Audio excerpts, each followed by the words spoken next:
take care of it," said Cordelia, wrapping her arms around Malcolm and tangling her fingers in the dark hair across his chest. She tried to pull him back into bed, but he resisted. "No, he has the morning off. Said his ma's sick. But you know he's courting that Razor who plays bass in Canty's band.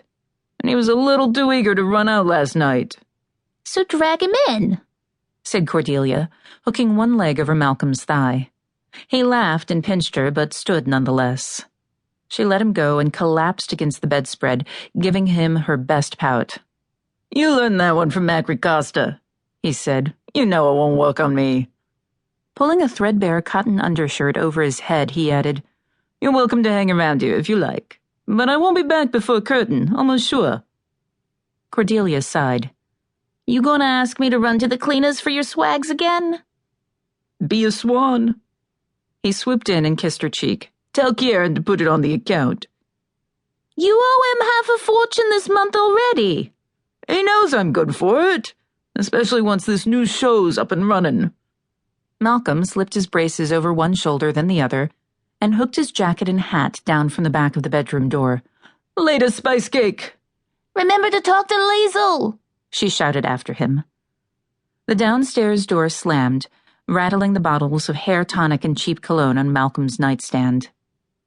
Cordelia fluffed a ratty pillow and leaned back, staring at the cracked plaster ceiling. The bee did a swift trade. Malcolm only lived in such a shambles because whatever he made running the theater went right back into it. Not that she was complaining. Every stage strutter in Amberlough wanted a spot on the bee's pine boards.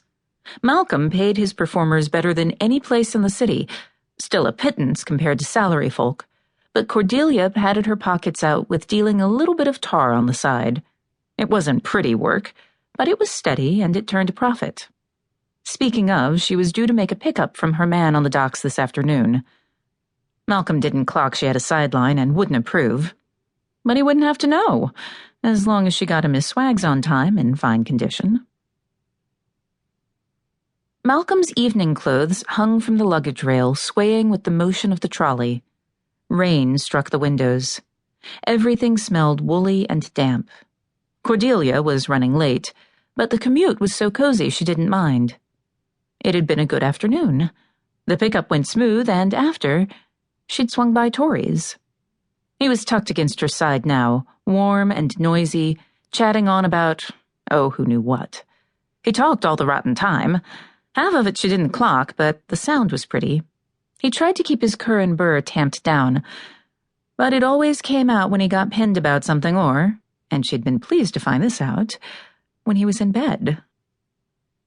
Tori tugged her coat sleeve. "Our stop." Passengers were standing in the aisle, taking down packages and purses, tying their scarves tighter and flipping their collars up against the rain. "Come on," he said, jumping down from his seat.